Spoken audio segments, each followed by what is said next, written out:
Okay, we'll give it a minute.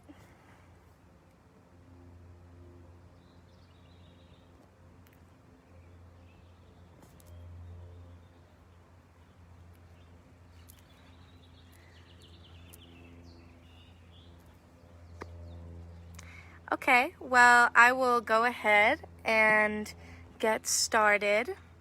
Hello, everyone, and welcome to the first episode of Sarah's Science-Based Sustainability Secrets. I am so glad to have everyone here. This will be posted also after I've recorded it. It'll be on the page so people can go back and watch it. I will start out by telling you a little bit about myself. I am interning with the CSU Extension this summer, and my major is ecosystem science and sustainability. So I have a passion for sustainability and learning, so I am very excited to be doing this mini-series. CSU Extension is the outreach branch of Colorado State University. We have an office in almost every county in Colorado. Our job is to provide research-based information to the community. Content from this presentation is from CSU Extension fact sheets, and the sources will be cited in the comments below. So today I will be talking about water conservation in your own yard landscape and your home. So we're going to start out by talking about water conservation in your backyard. Did you know that urban lawn watering is the single largest water demand on most municipal supplies? There are a lot of things you can do to maximize efficiency when you're watering. A few examples include only watering your plants when you need to, which to many gardeners sounds obvious, but it really does make a big difference.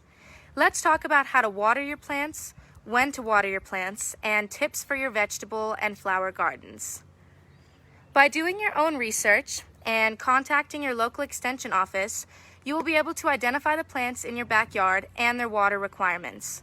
When you learn the water requirements of your landscape plants and water accordingly, you can avoid overwatering as much as possible. Look in the comments box for links on Colorado plant identification resources. So you can then create a watering schedule based on the types of plants in your landscape. Overwatering is not only wasteful, but it is also unhealthy for plants, as too much water makes it difficult for plant cells and plants to survive. Also, be wary of setting your sprinklers onto automatic and forgetting about it, since daily plant water use can vary greatly according to the weather. A good tip for sprinkler systems is watering between 9 p.m. and 9 a.m. to avoid evaporation losses from hot and windy weather conditions. Finally, you should always take into account recent rainfall amounts before watering your landscape. Okay, so you have determined how much to water your plants using your resources. Now what?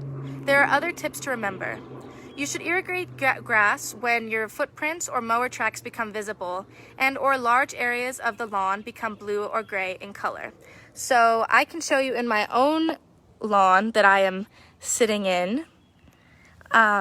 If I think I can flip the camera, you can see that this grass, when I lift my foot, rises all the way back up when I step on it. But then if we walk to a less shady part of my lawn, you can see that there are some really dry spots right around here, right where the sun is just hitting it all day and it doesn't really have any shade from the trees. So let's just get this right back there. Okay, so you also want to slowly apply irrigation water at rates that replace evaporation so runoff and puddling do not occur. Water less in the cool spring and fall weather and more during the hot summer months. And that can mean up to 2.5 inches per week more in Kentucky bluegrass lawn. You also want to remember to move your sprinkler around the yard in cycles to let the water thoroughly and evenly soak in the dry spots instead of the entire lawn, which I will be doing this summer in my own lawn. This will help you to maximize your water efficiency.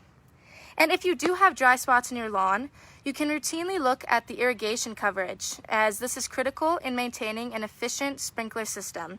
You can conduct a self-irrigation audit called a catch-can test. You can purchase little catch cans at the garden stores or use a supply of tuna cans as long as the containers are the same size.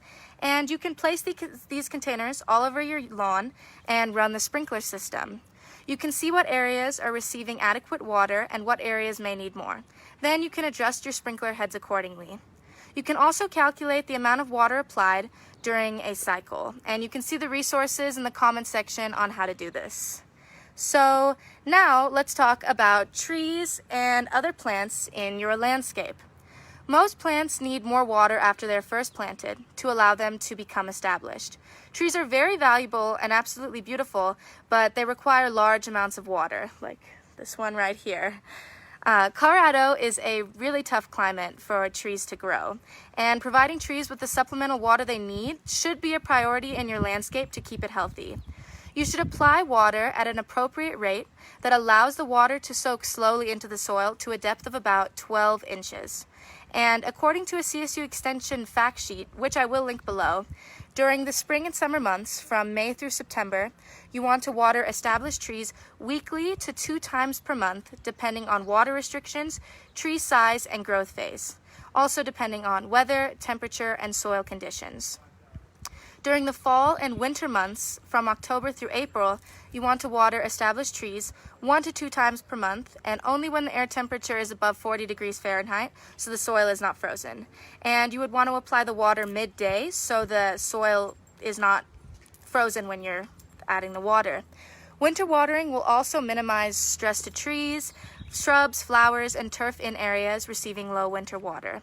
A good rule of thumb for winter watering trees is to apply 10 gallons for every inch in diameter of the tree. So we've got this tree right here, and right before this video I took a measurement, and it's about 10 inches in diameter, which is from one end to the other, the entire thing, and it's about 10 inches. So for example, if your tree is, let's say, 5 inches in diameter, then the tree will need 50 gallons each time you water.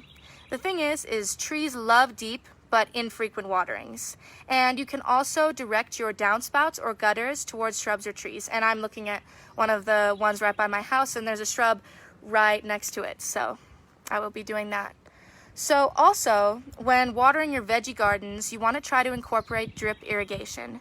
Drip irrigation exceeds 90% efficiency, whereas sprinkler systems are only about 50 to 70% efficient. Drip systems can easily be changed over time as plants grow and the needs change for your garden. Also, drip irrigation delivers water slowly above or on the surface of the soil. This minimizes the water loss that you will get due to runoff, wind, and evaporation. Along these lines, another tip is to water onto the soil, not spraying from above, as this can increase your risk of vegetable diseases. You also want to check your soil for moisture before you water, and you don't want to water until the soil has dried out to a depth of about 4 inches. And I have this little ruler that I found in my house, but this gives you a rough idea of 4 inches.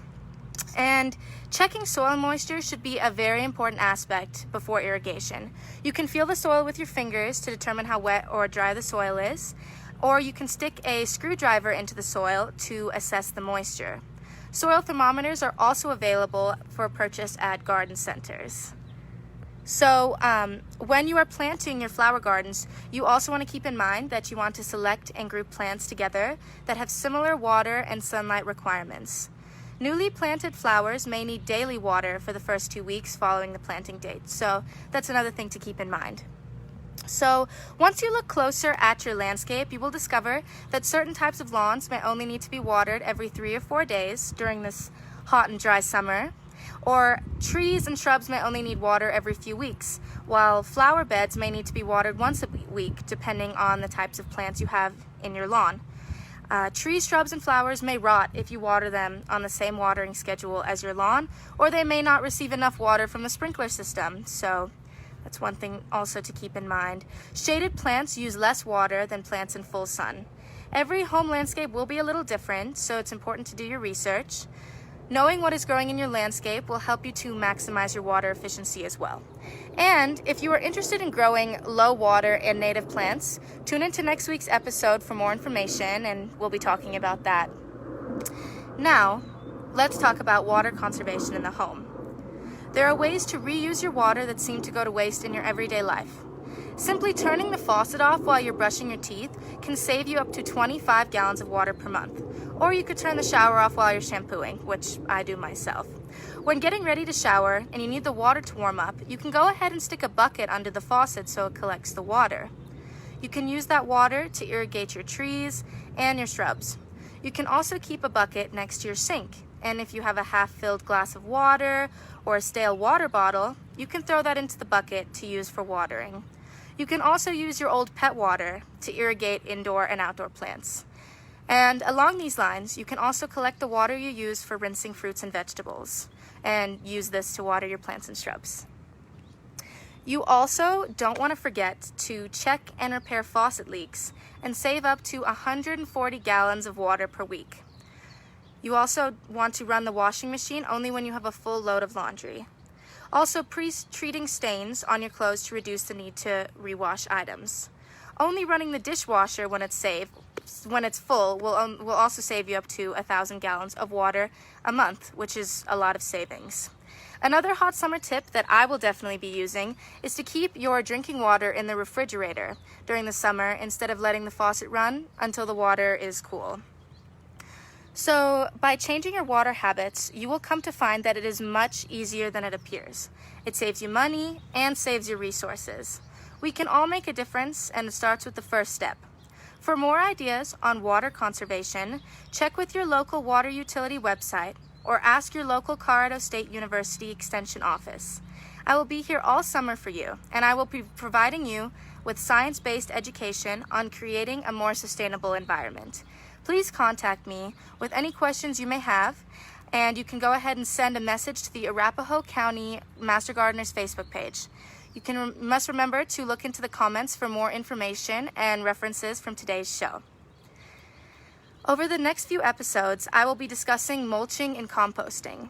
And mulching reduces evaporation from the soil surface and reduces your irrigation needs by up to 50%. There are ways to decrease your water usage while maintaining your beautiful plants.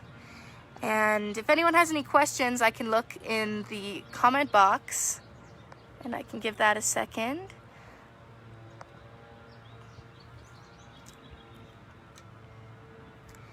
And if anyone doesn't have any questions right now, I can respond to you in the comments and give you an answer there too.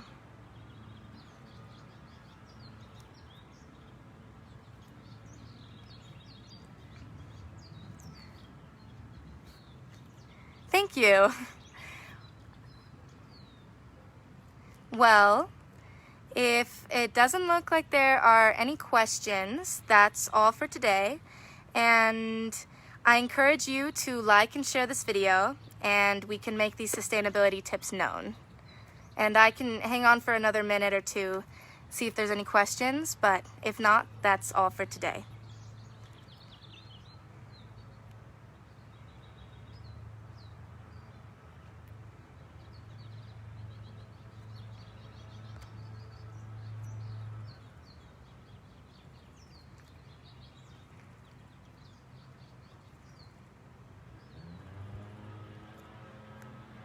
Okay, doesn't look like there are any other questions. So everyone have a great day and tune into episode number 2 next. What about water restrictions? Will that save water? Well, you can, I believe so. I believe that water restrictions are a way to maintain the water that we currently have in Colorado's dry environment that we have going on, and I will put in the comments an exact answer on how exactly water restrictions save water, or if it's just a way to prevent loss of water.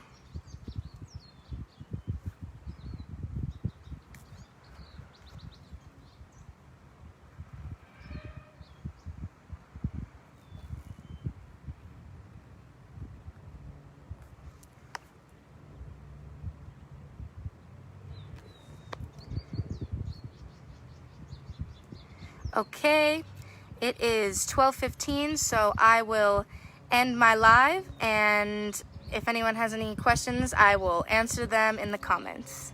Thank you.